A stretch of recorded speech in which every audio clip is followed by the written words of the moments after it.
Alright, hello camera, welcome back to the channel. This of course is another anime reaction video. We're going to be reacting to more Gintama. It's been a little while, a little bit of busy, a little bit of lazy. Mostly I've been lazy, but I've also been trying to figure out how to do the setup now because, as you can tell, camera looks a little bit different. It's a different angle, and it's actually a bit higher quality than the last webcam I was using.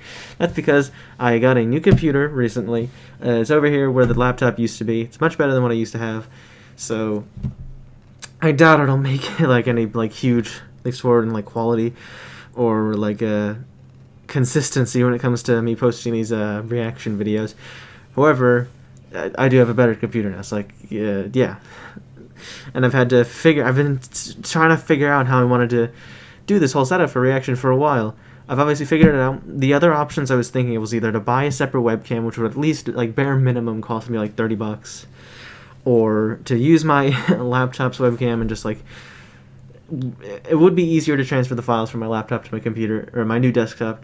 However, sorry about that. It would still be an annoyance. And I figured out a solution. I'm actually using my phone right now. I found an app that lets me connect my phone to my computer via Wi-Fi.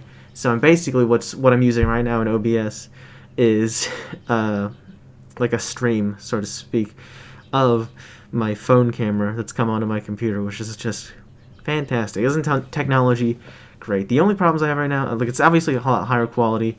The only problem is I don't have like a proper dedicated like stand for my phone. I've actually just I've propped my phone on top of some volumes of manga that I already had on my desk. So I'll figure out more about exactly how I want the setup to look. Because if I'm looking at it right now, yeah, it seems like it's a bit low to me. Like when whatever, I'll figure it out. But I'll at least do like a little trial run. This is annoying, having the ceiling fan light just kind of like back there, but it should be fine. Which reminds me, another thing. You'll see it when the actual reaction portion, but there's like a little like black box like around this area on the screen that I'm not sure what I'm gonna do with yet. I'll figure it out. I'm thinking I'll put like the Gintama logo or something there, but if I don't do that, or no, what I'm thinking is I might also do is I might spend some time making like a fun little overlay, like go all out with the whole, because the whole like this setup is kind of weird with how the app and the camera actually works. I won't bore you anymore. We're actually gonna get into the actual reaction here in a second, but that's pretty much what's kind of been going on. The fuck was that? Okay, whatever. So, as always, the uncut reactions will be in the description below on Pixel Drain and BitChute. So let's just get into it, starting with Gintama, episode 29. Okay. Those are interesting combinations of episodes. You know what surprised me? It was kind of like, I don't remember if I ever mentioned it, but I felt like I mentioned it. I might have at some point mentioned it, but I realized at some point, like, Gintama kind of had, like, cycles, so to speak, where, like, every 2 or so episodes, there would be, like, a sort of serious-ish episode, a more serious episode where that has, like, a serious mini-narrative going on for at least part of the story, and has some kind of, like, emotional moment and builds upon like the world building and like the backstory of certain things that like we still don't know fully about yet. And then there will be episodes that are like completely not connected to anything else that we've seen before, kind of like pure comedy, just like for entertainment purposes, and at most we just like see fun like character moments between like established characters. And that was kind of like that whole idea that I had for Gintama, at least early Gintama, was just like this whole episode. Like half of it was that serious building on the world and characters just a little bit, and with like a bit of a serious emotional moment, and then like a completely seemingly like it's gonna be completely not connected to anything else we see in the future with the fucking cockroaches, which is weird. And speaking of the first half of the episode, that's got to be like the second time that's happened, because I remember, unless I'm remembering wrong, because it has been like 2 weeks, But the episode 27, the one with the underground fighting ring. The preview and the beginning part of that episode was like clickbait. It was fucking.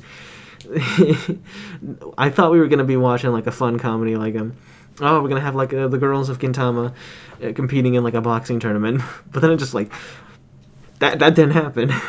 That completely didn't happen. We just went into this whole different thing, and that's how it felt watching the first episode 29, because the preview last episode showed Michael and Marilyn, and then there was the beginning of the preview, out and out just like saying, hey, this episode's going to be about Michael and Marilyn. Today's Gintama Super. The first story features two guests, Michael and Marilyn.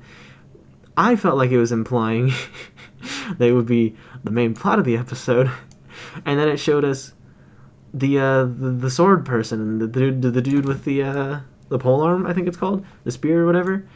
And it's like, okay, how is that going to connect to this weird duo, Michael and Marilyn? And it turns out they're not even characters that are like a part of the story of this episode. They're literally just like advertisements, which is, it's hilarious. I'm confident that's supposed to be like a play on the Resident Evil 1 ads, because I do distinctly remember I remember hearing about that. They just like pulled random foreigners to come do ads for live action ads for Resident Evil. That totally seems like what it is. Even though they don't say anything about it in the translator's notes. It's even... Actually, no, never mind. Because they even have a guy and a man and a woman. And they needed one for Chris and Jill. I felt like they could have extended this to be a whole episode. I don't know if this was like just like a one-chapter thing. And then... like, I don't know if that's like a thing like they had in Gintama. Like, at least in this section, the two halves of this episode were one chapter long, and so they just combined it together into one episode. But I feel like you definitely could have made each chapter a single episode, just like work with Sorachi or something to add in some things to extend it, because it just kind of felt like it was paced weird. I guess it's just because they were short, like one-off things.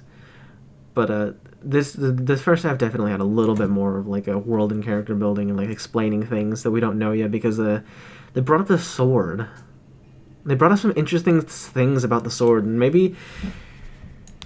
I think it'll probably get explained later in the future. I just need to, like, be patient or whatever. But they mentioned this Lake Toya. This place that Gintoki got this sword from. Like, he picked it up as a souvenir or something. But it's also, like, this incredibly powerful wooden sword that can somehow break through basically everything. And it's apparently this legendary sword this guy's been looking for, but like it just seems like this totally regular sword, and the writing on it is the name of like a place where tourists go or whatever, and that's like where Gintoki went on vacation at some point. And he can just order another one of these swords just from the TV. Or from one of those TV commercials. That's literally what he was doing. And he was trying to get an engraving of it again. They said it was like a running joke, which is... This just has so many questions for me. Like, I have so many questions of what exactly that means. Like, is that so... When did he get it? When did... Was that before or after he was... Was that during... Or after he was a part of the group that were fighting in the war against the Amantos? Who is the person who sold him the sword? What exactly is the sword that it can just seemingly be like a regular ass wooden sword but can cut through so much? Like, I have so many questions. They say it was like a... Hold on, what? I don't know what the exact quote was. Let me try and find the exact line Gintoki says. As per usual, Lake Toya, please. Lake Toya. He says as per usual. Does that mean he's bought this before? What does that say? Does it say 980 yen? For what? 12? Oh no, is it 12 payments of 980 yen? It was a great joke, so I thought I'd just keep using it. It was a great joke. There's probably some emotional backstory or something with it. Like, it's some great joke, but it's like... it's actually a really emotional thing. Fuck if I know. I'm really curious to find out more about that sword. I hope to, I'm interested I'm interested in continuing to see if I'm reading way too far into it or not. Oh boy. All right, camera. I changed up the camera a little bit. The angle's a little bit different. See how that looks after I'm done recording. But let's get into the next episode, Gintama episode 30.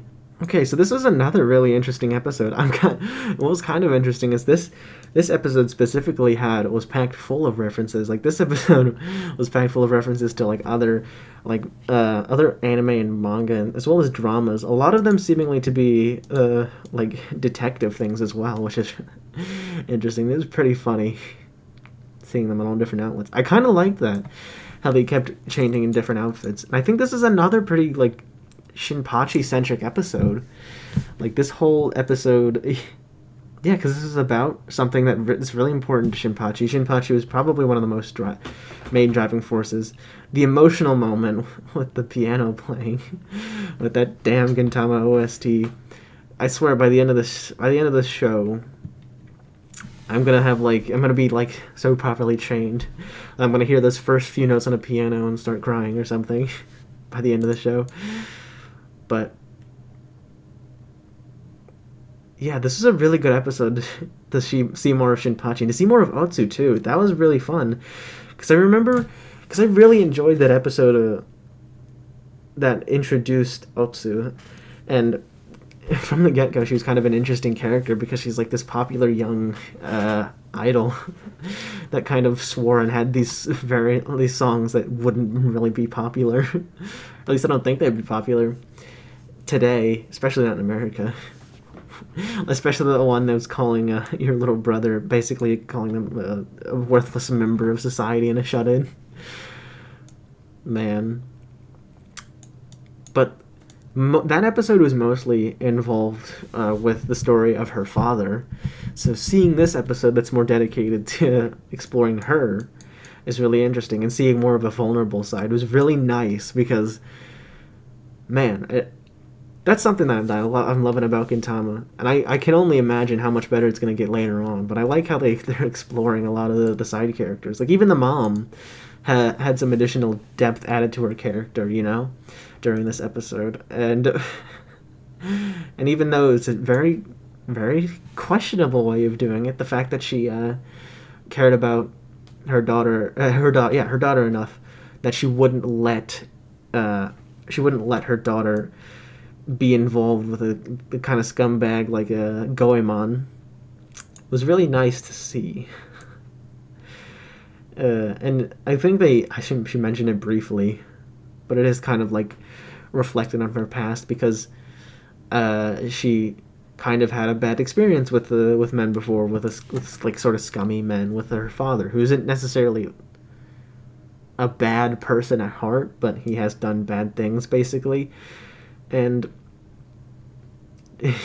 knowing now how the author of the manga, Sorachi, is putting at least some emphasis on some side characters, we're obviously getting looks into our main three, so to speak, but the fact we're getting more looks into side characters who you wouldn't necessarily expect to have any kind of depth whatsoever, other than to be a sort of one-off comedy character that shows up every once in a while. The fact that Sorachi is doing that with those side characters makes me excited to see what he's going to do with the main characters, because we've already seen a lot, or not a lot, we've already seen some of what's in store for Gintoki as a character. And so, boy, can't wait to see more. But I'm pretty sure that is all I had to say about these episodes of Gintama. If you watched to the very end, thank you very much. Make sure, fuck my phone, press the like button. If you really enjoyed it, let me know if you enjoy this Gintama videos, and subscribe so you don't miss a single video in the future. And also hit the notification bell. That's right, I forgot to say that, but make sure to do that. Thank you all once again for watching, and I'll see you later.